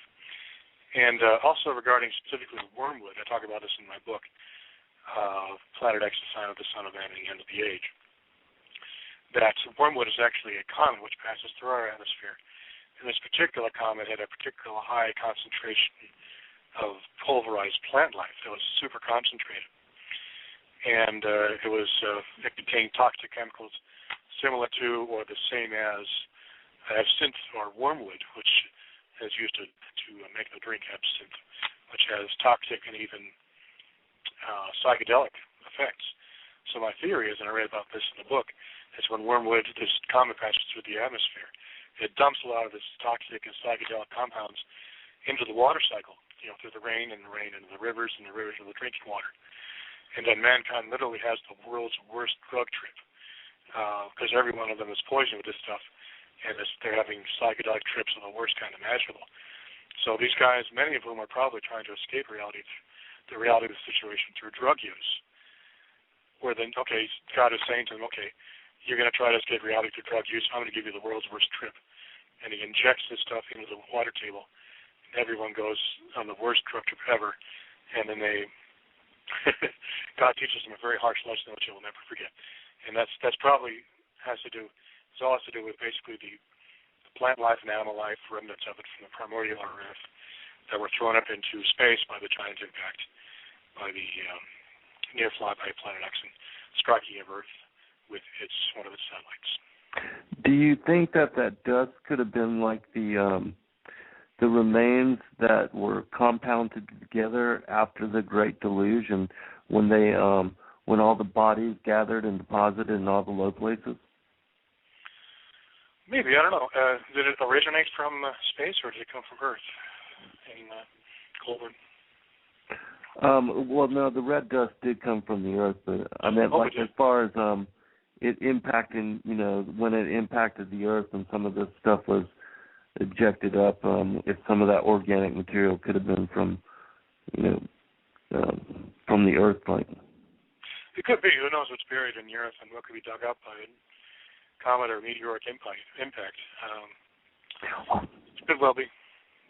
Oh, also, Doug, I wanted to make mention that one of our friends in the chat room had asked if you could maybe draw your mouth just a little bit away from the mic. They said that maybe some of it was reverberating and the sound was splitting, and so I just wanted to make sure that you were coming in as clear as possible.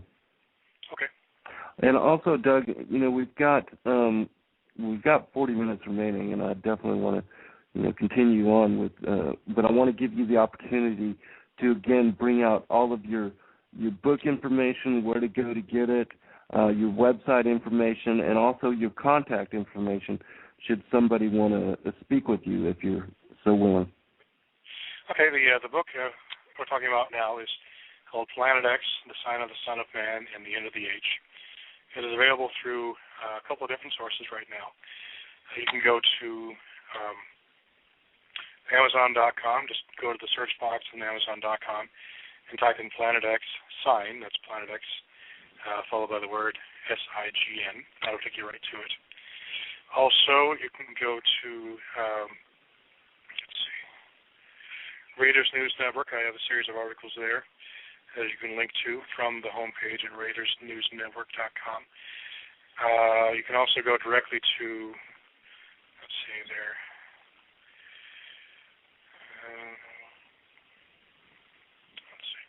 They have the Survival Mall, SurvivorMall.com. You can get it from there. Just type in Planet X in the search box there. And you can also order through your local bookstore.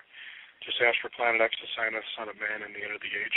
It should be available through Barnes & Noble as well. As far as the websites, the major websites include planetx.info. That's planet-x.info. Right now, I just have a basic page up there now with book information, but we're going to have a complete website up there like Mysterious World. You can go to Mysterious, look at the Giants articles. That is mysteriousworld.com. If you want to contact me directly with various questions, you can send me an email to publisher@mysteriousworld.com. Excellent. Alan, I wanted to give you a chance to make question or comment here as well. The day of the Lord, in sync with a DMT trip. How horrific is that? So what's being spoken of here, friends, is a compound called DMT, which is dimethyltryptamine. It's the most psychoactive component known to man. It's renowned for tearing wide open the spirit realm, and it has to be smoked. It can't be just orally ingested. So if the sky was burning, I mean, it is a possible variable to the Word of God, and DMT is extracted from the wormwood plant. And also interesting theory on the millennial orbit. And in Genesis 15, a great darkness fell upon Abraham, and speaking about the enslavement of the Exodus in the fourth generation, the Amorites, and they had a vision of a smoking furnace and a flaming torch. If you wanted to comment on that, or if you wanted to just speak to the seals, the bowls, and the vials, and possible inbound and outbound trajectory of Planet X affecting the globe. Okay, great. Those are actually closely related, believe it or not. The description of Abraham and the covenant with God, it's important to note that the covenant was based on splitting an animal in two and passing a smoking pot or some kind of object between them two, a fiery object.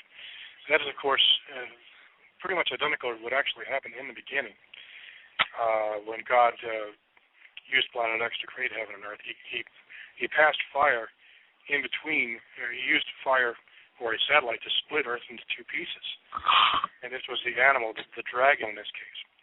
So this is a recreation of the ancient creation, in symbolic format. If you will follow me and do as I tell you to do, and this, then I will bless you. And the seal of the covenant, they kind of reproduced in a minor way the ancient creation event where the dragon or the creature or the beast was split into two, and the smoking pot placed and run in between them. So this is kind of a symbolic recreation of the original creation act, or recreation of the earth in its present form.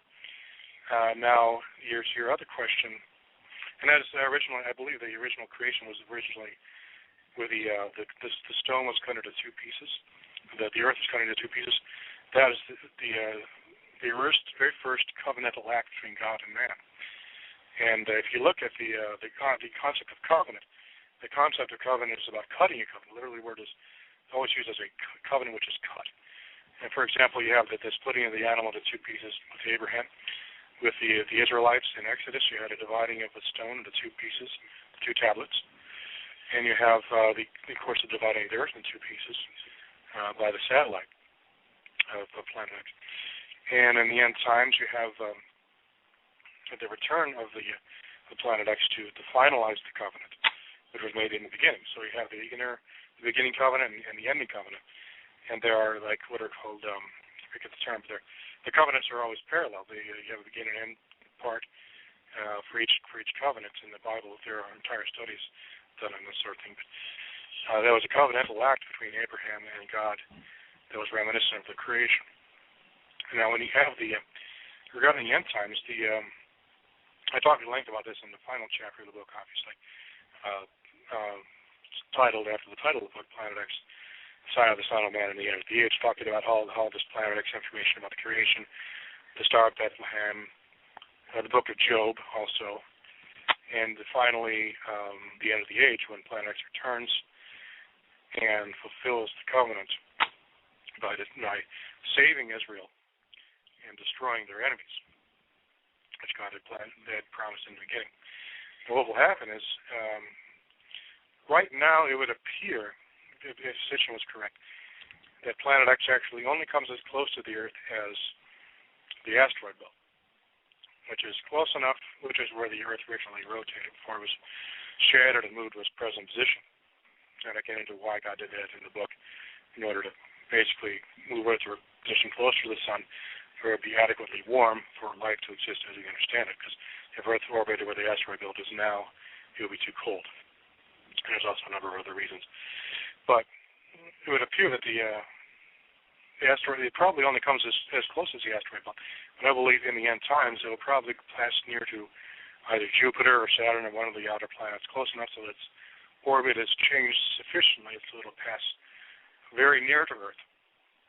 And as a result, not only will Planet X come close to Earth, but also all the asteroidal and comet material that precedes it and follows it in its orbital path will also be aimed at Earth much more closely. So you have a much more intense bombardment of Earth with these asteroids than you did in the past whenever Planet X came by.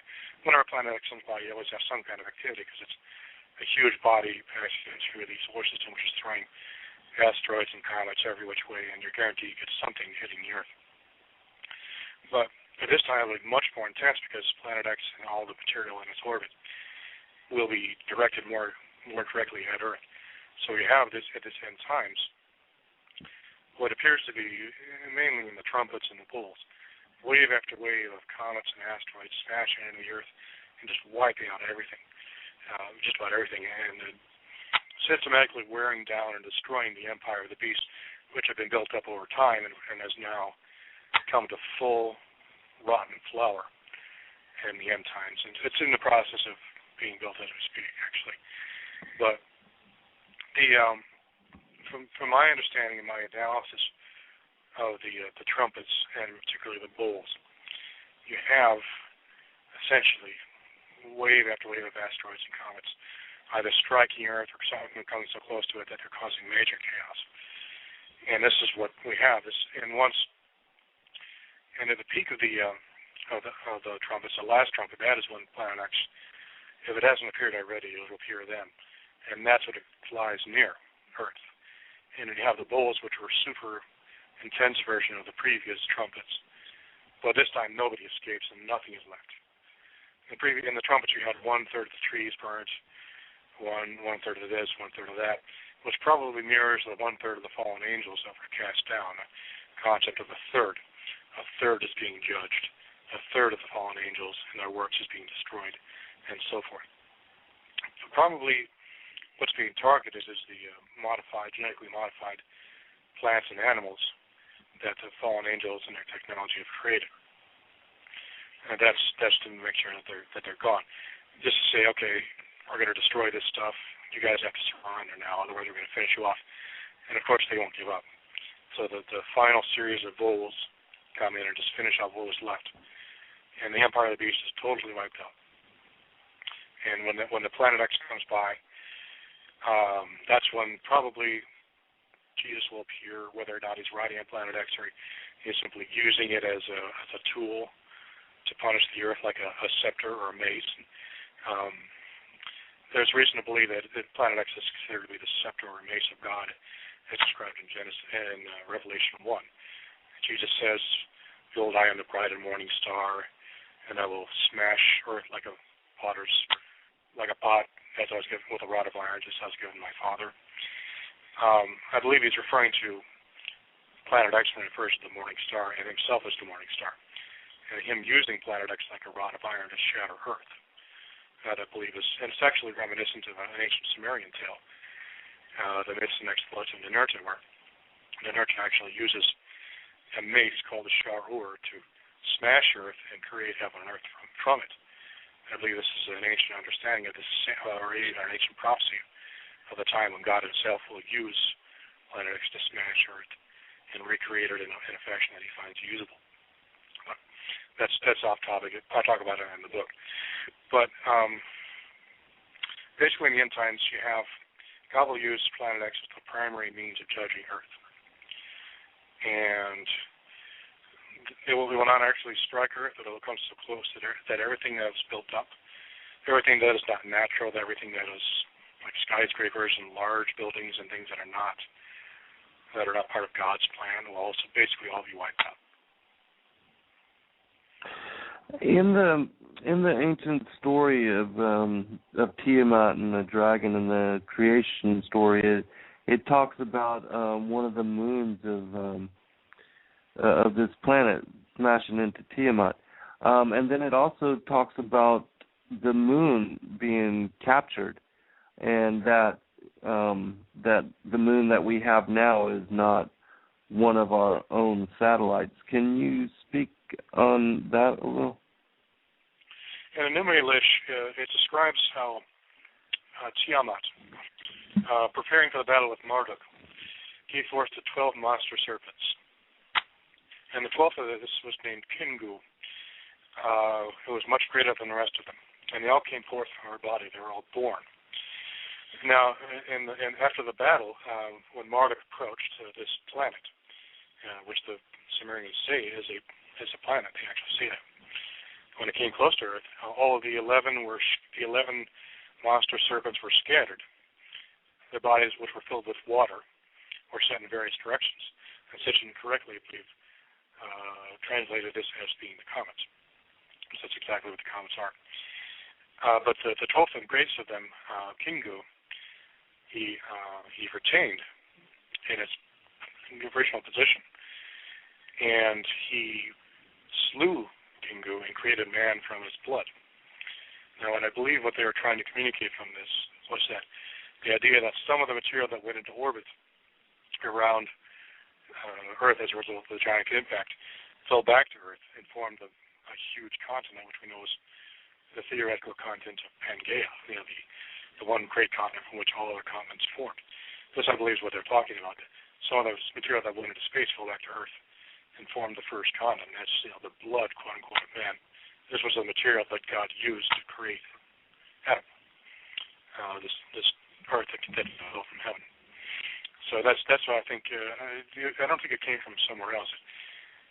That, based on these Sumerian hypothesis forwarded by Sitchin and corroborated by mainstream science who have proven that the moon actually came from Earth's mantle.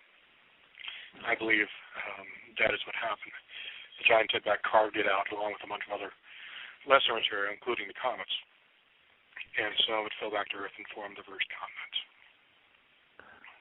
Okay. All right. Alan, did you have a question or comment here that you'd like to bring forth?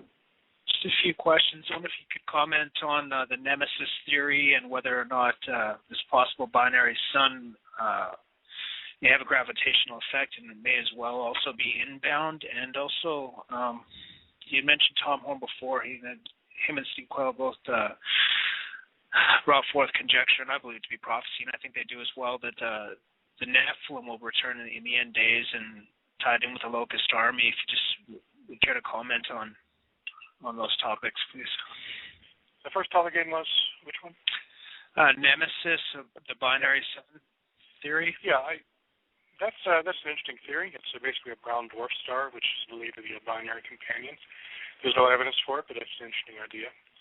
I haven't studied it much, so I couldn't tell you, but it's possible, but probably unlikely. Regarding the Locust Army, I believe that will actually be, my theory is, and they actually, believe it or not, they have these things right now. I've recently read an article linked to from Tom's homepage, thegreatestnewsnetwork.com, about the Israelis, and probably us as well, have developed a kind of a small wasp-like mechanical creature which can be used to attack people. Now, probably what this will be in the end times will be enormous amounts of these things released to inject those who have taken the mark with something. Whether that's some sort of psychoactive drug or possibly the Margellans-like thing we discussed where they'll be introduced via some sort of sting and then it'll propagate inside of the body that way. It's not known, but I suspect it's the latter. And in either case, the technology exists right now to do that very thing. And I thought it was interesting if you look in, I think it's Exodus, maybe Joshua, and in either case, right before, I think it was Joshua, right before they invade the land of Canaan, there is an angel who stops, I think it was Michael or Gabriel, who stops Joshua and tells them that to wait because they're releasing the wasp ahead of them. And these wasps would, or wasp-like things, it's not really clear what it is, would clear out the land of Canaan and drive out the giants from before them. Now, my theory is it's possible that it is actually some sort of mechanical contrivance carrying some sort of biological, chemical, or possibly nanotechnological payload that was used to clear them out ahead of the Israelites, whether or not it was released by the angels or by the fallen angels or the other giants living in the land at that time is unknown, but I believe that it probably has to do with a literal insect-like nanobot which releases nanotechnology into everyone who takes the mark of the beast and use that nanotechnology is then used to enslave them. So do you see the return of the Nephilim then being both, like, as you stated earlier, the sort of fallen angel and cyborg, robotic, both as high technology also being used, as well as this fallen angel presence returning? And also, do you see a return of, like, the giants themselves in capacity? I think that the major, quote-unquote, magic or supernatural ability or what you have from the fallen angels is really that what we would call technology. It is the false and lying signs and wonders, fake miracles wrought by technology. As early as the book of Enoch, and really it alluded to in Genesis, the descendants of Cain were given gifts of technology by the fallen angels. The early descendants of Cain were particularly adept, as described, I think it's Genesis 4, as being adept at music and metallurgy. Those are their two primary things, and those are both forms of technology. The book of Enoch gets into it a lot better. I'm not sure. Enoch is not canonical, but I think it's still useful. But it gets into much more depth that the fallen angels gave mankind all of the arts and sciences we understand of today, including technology. Azazel himself gave man the greatest of the fallen angels, apparently, who was mentioned in the Bible as a scapegoat to the high ceremony of, I think it's the New Year, Yom Kippur, I believe. He is mentioned in the Book of Enoch as giving mankind the secrets of the earth and the ability to work metals, to create swords and shields and other things. So really the gifts of the Nephilim or the fallen angels, call them what you will, it's always been technology. There's nothing new under the sun here. This is just another version of the same thing that's been happening on a cyclical basis throughout history. Whether we call it nanotechnology or advanced weaponry or stealth technology, it's all the same thing. Azazel's two main technologies he gave mankind were the working of metals and the ability to for cosmetics and that type of thing, which could also be translated as camouflage. So Azazel's, one of his gifts was probably stealth technology, as well as working the metals. So then, of course, they're aligned because stealth technology depends on special alloys to reflect and absorb radar in various ways. So, whenever you see high technology appearing in any culture at any time, you can be assured that it's the working of fallen angels. Well, can you tell us in the last 20 minutes kind of what it is that you're covering over the various chapters in your book, and maybe guide us in like a little bit of an outline so that the listening audience can get a little insight into the contents of your work? Sure. The book is mainly focused on Planet X. There is a mention in Chapter 2 of the Annunaki that is more related to their mention in the Babylonian creation epic. It's more of an academic approach to the Planet X concept, which I started writing back in grad school and revisited it recently and finished it up so we could publish it before things get weird.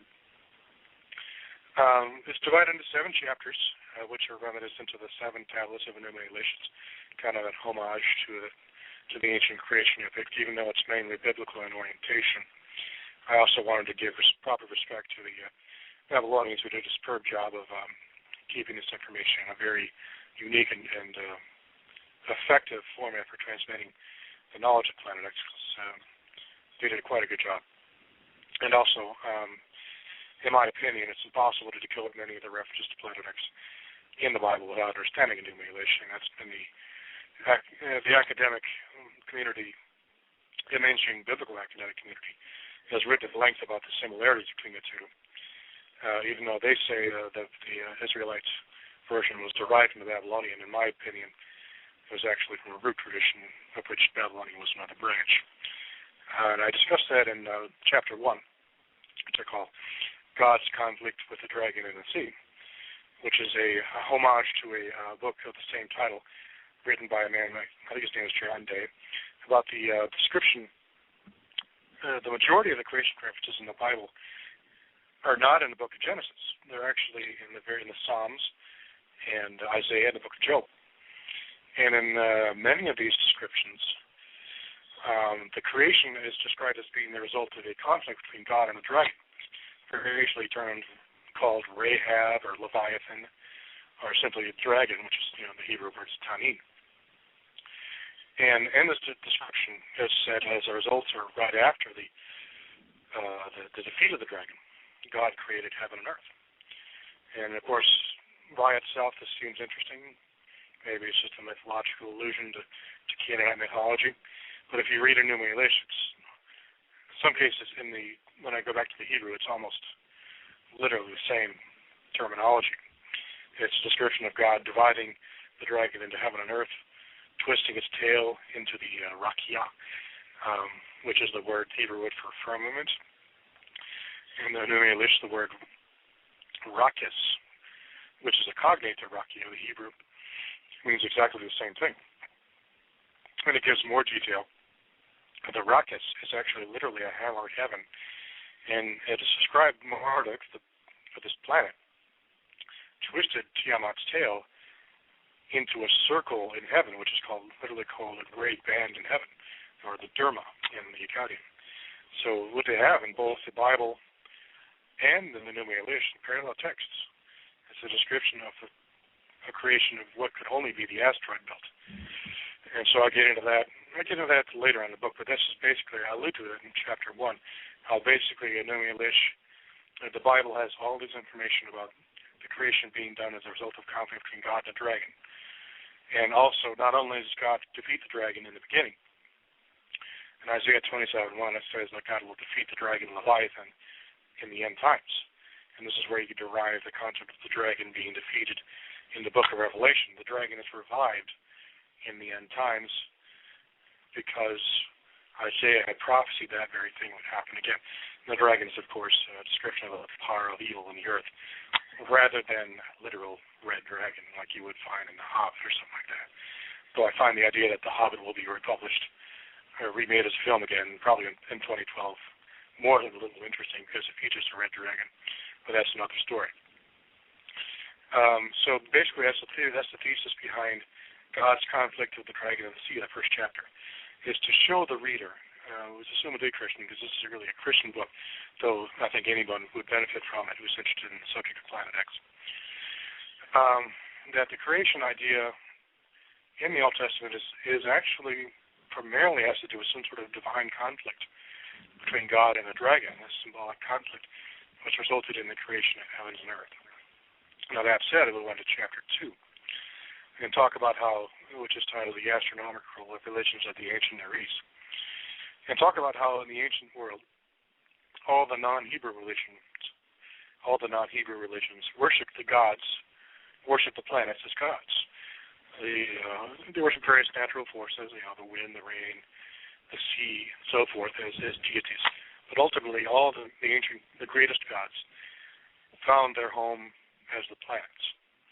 All the planets are worshipped as gods, particularly by the Sumerians and Babylonians, and later peoples who derived from their work and their beliefs from them, such as the Persians and the Greeks and the Romans, all of which you might note are part of the major empires which were made up the great man in Daniel's dream, the four empires. Babylon, Persia, Greece, and Rome were the four great empires of Daniel's dream, and of which the beasts were created. But in the ancient times, the ancients, particularly the most powerful of the ancients, the most technologically advanced, like the Sumerians and Babylonians, were obsessed with astronomy and some extent astrology, and worshiping the planets as the gods. And the greatest of those gods were the greatest of the god of both the Sumerians, the Babylonians, and later peoples, was this mysterious planet known as Anu and Enlil by the Sumerians, Marduk by the Babylonians, Ahura Mazda by the Persians. And there's this planet which would appear occasionally in heaven, at which time great events would happen on Earth. And they celebrated the most recent event. The Enuma-Elish was actually written, I believe, as a celebration of the most recent appearance around 2000 BC. The Enuma-Elish, the version we have now, is a copy of a copy of a copy of a version that was actually written around 1900 BC, not too long after Planet X appeared around 2000 BC, in my opinion. So I believe that it was written as a result, or as a commemoration of that incredible event. And as a result, when the star appeared again around 0 BC, the Magi knew exactly what it was, and they knew the King of Heaven had been born into flesh, and as Jesus, God had become flesh. It just as had been prophesied by the Hebrews. So I get into that, and the fact that the ancients worked the planets as gods, and the Most High God was this mysterious planet which fits the characteristics of what we talk about in chapter 3 as Planet X. And so it's the tradition from the Magi in chapter 2 to the Magi following the Star of Bethlehem in chapter 3, which I believe to be Planet X. My theory I first talk about Planet X as the Star of Bethlehem in chapter 3, and talk about how, like I said, the Magi were the inheritors of this ancient creation tradition of a planet that moved around in heaven that appeared on various occasions of great importance when God himself would visit Earth. This is why they know God himself had been born in the flesh, and why they went to visit the King of Kings and brought their gifts at the time they did, in the place they did in Jerusalem. And I go into that. From that, I go into more of a scientific explanation of Planet X, why it would exist, and how it would fit into the biblical paradigm throughout the chapter 3. So if you're more of a scientific bent, chapter 3 might be more of interest to you, because this talks about the mainstream astronomical evidence and theories of Planet X. And then from that point, I go into chapter 4, which is the Sitchin-esque interpretation based on Enuma-Elish. Now corroborates with the tactical evidence from mainstream astronomers. And I quote Sitchin a few times. I felt that it was inappropriate not to quote him, because otherwise it would be plagiarism and it would be disrespectful. Even though some people apparently don't like Sitchin in the Christian community particularly, I thought it was appropriate to mention him somewhere. So if you're offended by that, please forgive me, or you if any of your listeners.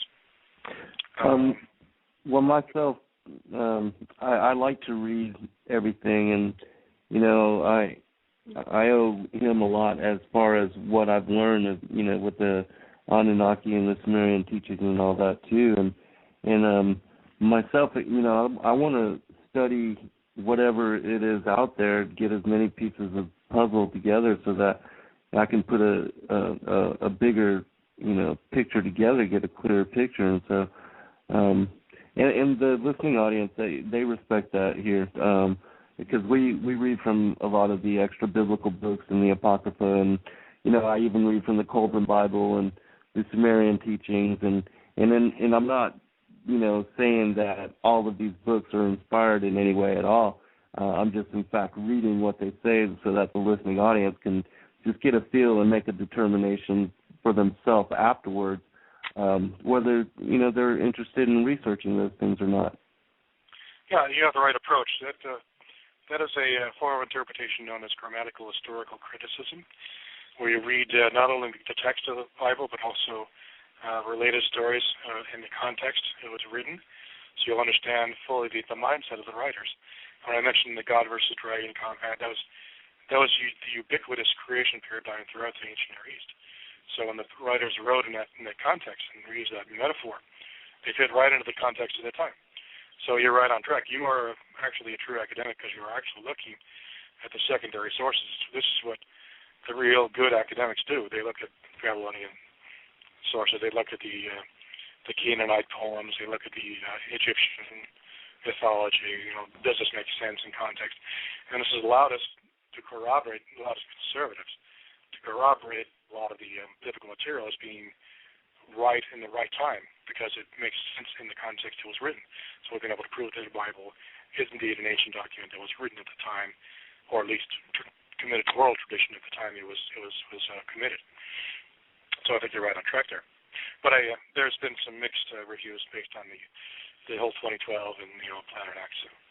Some people are sensitive to it, but I know your audience is pretty hip, so just wanted to drop that out there just in case there was a problem. So basically, I go through the Sitchin-esque paradigm in chapter 4, give him props in his work, and go through that and how it relates to Planet X theory, and give a kind of a concise summary of Sitchin's beliefs plus some of my own insights. Chapter 5 then gets into the biblical material. Once you've gone through the concept of the creation being a God versus dragon combat. In chapter 2, you've got the gods being, the planets being worshipped as gods, and you have chapter 3, we have the scientific approach to Planet X. In chapter 4, you have the ancient Near Eastern, particularly Sumerian and Babylonian interpretation, the astronomical interpretation. I then get into chapter 5 and do the reinterpretation of certain biblical passages based on the Planet X theory. And that this is where the typical Christian listener will probably derive the most benefit, because if you're interested in this theory, this is where the rubber hits the road. This is where I begin reinterpreting some of the creation passages, not whole cloth, but getting deeper into the details of what's really being said here. In various portions of the Bible, for example, Isaiah, I believe it's 30, one of the Isaiah chapters, talks about how God sits on the circle of the earth, and the men thereof is like grasshoppers. What actually the Hebrew says is God travels in a circle, or the earth, God himself travels in a circle in heaven. So that led us to an interesting speculation on what's going on here, since there's a reference to Planet X. And there's also references to heaven being like a place where rocks are stored. I think it's Isaiah, possibly Job, talks about heaven being like the munitions of rocks, a place where rocks are stored. It's a very good description of the asteroid belt, and which may be the second heaven of the three heavens.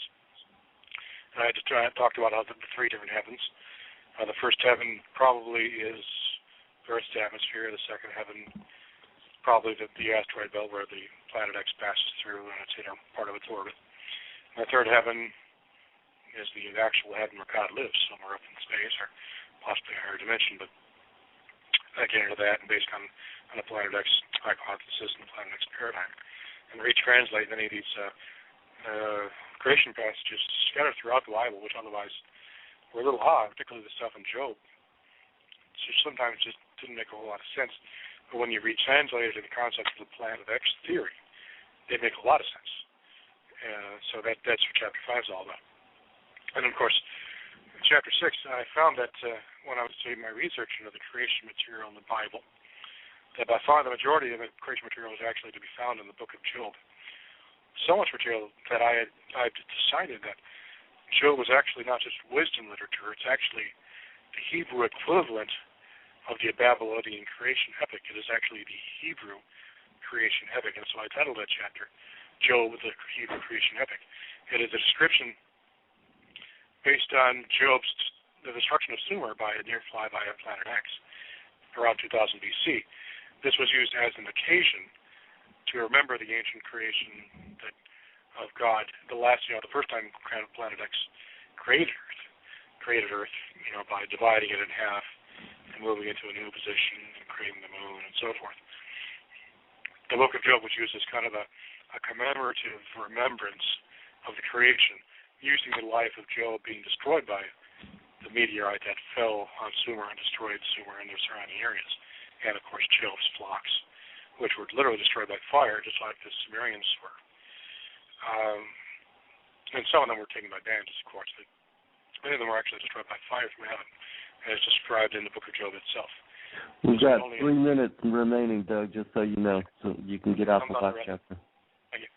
So the book of Job, the 6th chapter talked about the book of Job as basically a remembrance of the ancient creation material that had been in oral circulation that was all put into one large book. And then the final chapter, of course, brings it all together. Planet X, the sign of the Son of Man at the end of the age. How this planet, which comes around in various key points in Israel's history, will return once more in the end times to finish off the arms of the beast and save God's chosen people from certain destruction. Is it your determination that we are the fig tree generation? I think we're living in the end times. We're probably the end times generation. Yeah, I'm in agreement with you. Well, Doug, I want to thank you for taking the time to expound upon all those things that you did. This was a very interesting and very detailed show. Your knowledge of the giants is unsurpassed, and I know Alan and I both appreciate you. We've got 1 minute remaining. I just want to thank all the listening audience for coming in and listening to our show and following us and supporting us. We thank all of you out there for all the people that came into the chat room and comment points. Voice in the Wilderness, Rocket Man, Mama B, Math, Bo77, D Pittman, all the guests, Kendra, all the people that have come in and out. We appreciate all of you, and we'll see you next week. And Doug, we'll definitely have to invite you on again if you're willing. Anytime you want. I'm glad to go. You guys are great. Great. Well, I appreciate you. And Alan, we'll talk next week. God bless everyone. God bless.